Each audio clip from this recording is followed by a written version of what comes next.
Hi friends, welcome back to my channel. నేను మీ అనుభూత అండి. ఇవాళ అయితే నేను మీకు చేసి చూపించబోతున్న రెసిపీ ఏంటో తెలుసా? మునక్కాడతో ఆవకాయ అయితే పెట్టబోతున్నాను. అది ఎలా పెడుతున్నాను ఏంటి అనేది వీడియో చివరి వరకు చూస్తే కానీ మీకు అర్థం కాదనమాట. వచ్చేయండి, వీడియో చివరి వరకు చూసేద్దాం. మునక్కాడలు పట్టుకొని రెసిపీ ఏంటో అంటారా? మీకు అర్థమైపోయింది అంటారు కదా. మునక్కాడ సంబంధించిన రెసిపీయే చేస్తున్నాను, కానీ మీరు ఊహించే ఇదైతే కాదనమాట. ఇవాళ నేను చేయబోతున్నటువంటి రెసిపీ ఏంటో తెలుసా అండి?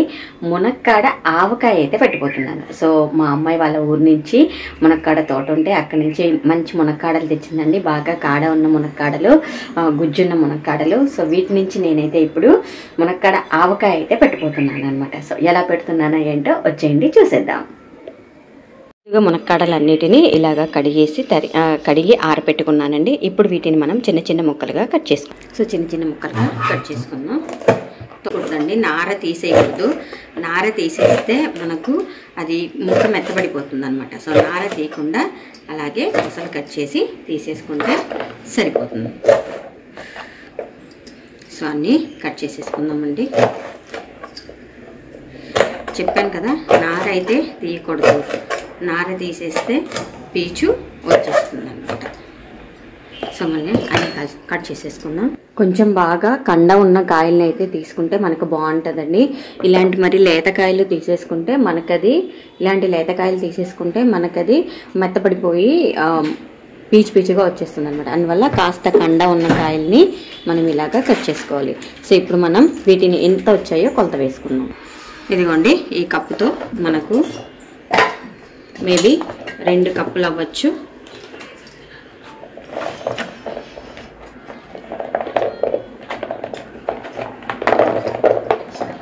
అంతే అండి, 2 కప్పుల ముక్కలు ఉన్నాయి.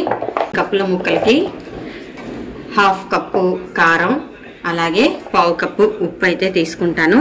1/4 కప్పు అల్లము ఆవా మెంతి పొడి అయితే తీసుకుంటాను అనమాట. సో ముందుగా మనం ఏం చేయాలంటే ఈ ముక్కల్ని మనం నూనెలో మగ్గించాలి. ముందుగా స్టవ్ వెలిగించి కడాయి ఉంచానండి. ఇప్పుడు మనము ఈ ముక్కలు వేగడానికి కావాల్సినంత నూనె అయితే వేద్దాం. నూనె ఒక 1/2 లీటర్ పైన అయితే నూనె వేస్తున్నాను. ఒక 1/2 లీటర్ నూనె అయితే వేసానండి. ఇప్పుడు నూనె కాగిన తర్వాత అందులో మనం ముక్కలు వేసి డీప్ ఫ్రై చేద్దాం. సో నూనె అయితే కాగిపోయిందండి. ఇప్పుడు మనం ఆల్రెడీ కడిగి ఆరపెట్టి తరిగి ఉంచుకున్నటువంటి మునక్కాడ ముక్కల్ని వేస్తున్నాం. సో వీటన్నిటిని మనము డీప్ ఫ్రై చేసుకోవాలి.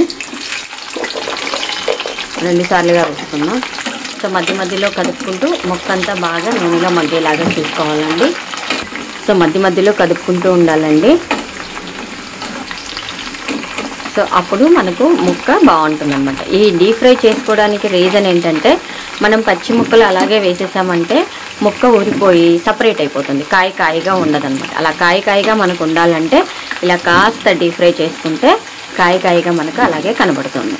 సో డీప్ ఫ్రై అయితే చాలండి, ఒక 80% చేసుకుంటే సరిపోతుంది అనమాట.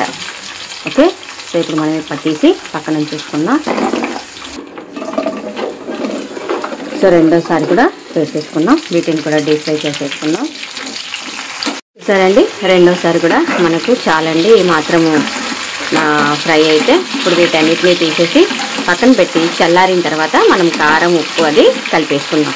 ఇప్పుడు మనం ఏం చేస్తామంటే ఇదే నూనెలోనే కాస్త ఇంగు కలిపేసేసుకున్నాం అనుకోండి, మనము కారం కలిపినప్పుడు నూనె కూడా ఇదే కలిపేసుకోవచ్చు అన్నమాట. మళ్ళీ మనం సపరేట్గా నూనె కాచవలసిన అవసరం లేదు. ఈ నూనె మనం కలుపుకోవడానికి సరిపోతుంది అంతే.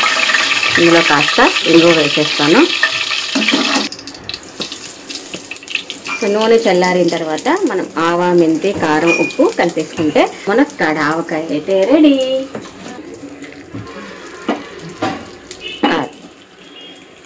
చల్లారాక మళ్ళీ కలుద్దాం. ఆవా మెంతి అయితే నేను లైట్గా వేడి చేసి ఉంచుకున్నానండి. ఇది ఒక 4 చెంచాల, ఒక 3 చెంచాల మెంతి వేసాను.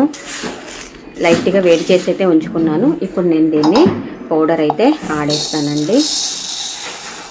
మీకు ఇంకా పిండి ఎక్కువ కావాలి అనుకుంటే దీన్ని మీరు ఇంకా ఎక్కువ క్వాంటిటీ కూడా పెంచుకోవచ్చు అనమాట. సో నేను చూస్తాను, సరిపోకపోతే ఇంకా కాస్త కలుపుకుంటాను. మనం కాస్త పులుపు ఉండదు కాబట్టి పులుపు యాడ్ చేసుకోవాలి. దానికోసం నేనైతే చింతపండు ఉడికిస్తున్నాను అనమాట. మీ దగ్గర నిమ్మప్పు ఉన్నా కూడా వేసుకోవచ్చు. సో చింతపండుని ఒక నిమ్మకాయ సైజ్ అంతా చింతపండు తీసుకున్నాను. దీన్ని ఇప్పుడు ఉడికిస్తాను. ఇందులో ఏమన్నా పిక్కలు అలాంటివన్నీ ఉంటే తీసేసి సో కొద్దిగా నీళ్ళు వేసి గుజ్జుగా అయితే ఉడకపెట్టుకోవాలి. సో ఇప్పుడు మనం దీన్ని ఉడికించేసుకున్నాం. నిమ్మకాయ సైజ్ అంతా చింతపండుని బాగా గుజ్జుగా ఉడికించేసుకోవాలి. ఈ మునక్కాడలేకి ఆవా, మెంతి, కారం అన్నీ కలుపుకుందామండి. మనకు ఈ గిన్నెతో 2 గిన్నెల ముక్కలు అయితే ఉన్నాయి కదా. ఇప్పుడు అందులో ఏమేమి కలుపుతున్నామో చూడండి. 1/2 కప్పు ఉప్పు తీసుకున్నామండి. 1 కప్పు ఆవా, మెంతి 1/4 కప్పు వేసామా. చింతపండు పేస్ట్ అండి. సో మీరు తినే పులుపుని బట్టి వేసుకోండి. ఎక్కువ ఇదిగోండి 1/2 కప్పు పైన అయితే కారం తీసుకున్నాను. సో ఇప్పుడు వీటన్నిటిని మనము అందులో వేసి ముక్కలకి పట్టేలాగా మిక్స్ చేసేద్దాం. మొత్తం వేసేసి కలిపే ముక్కలు చేత్తో కలిపి అన్నీ బాగా ముక్కలకి పట్టేలాగా మిక్స్ చేసేయాలి. సో ముక్కలకతో పట్టించిన తర్వాత ఇప్పుడు మనం ఆల్రెడీ ఇందాక ముక్కలు డీప్ ఫ్రై చేసుకున్న నూనెలోనే మనం ఇంగువ వేసేసాం కదండి. దీన్ని మనం అందులో కలిపేసుకుందాం.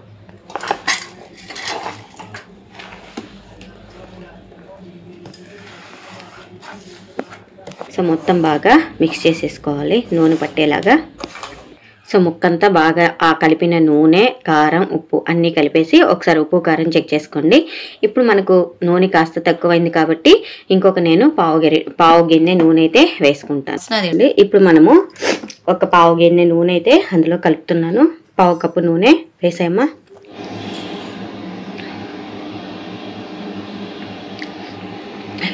ఈ నూనె ఏమి మరిగించాల్సిన అవసరం లేదండి. ఇది ఆవకాయే కదా. సో నూనె ఎలా కలిపేసుకుంటే సరిపోతుంది.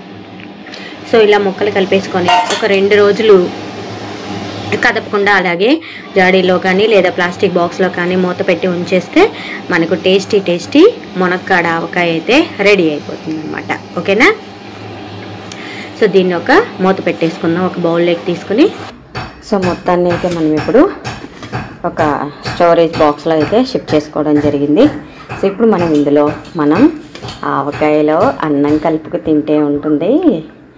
సో ఆవకాయ చేసిన గిన్నెలోకి కాస్త అన్నం వేసుకొని అలాగే కాస్త ఆవకాయ మొక్క కూడా వేసి కలుపుకు తిందాం.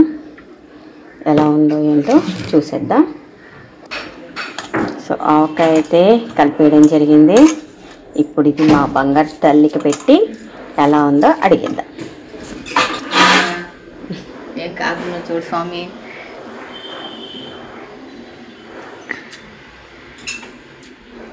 ఎలా ఉంది? సూపర్. Thank you.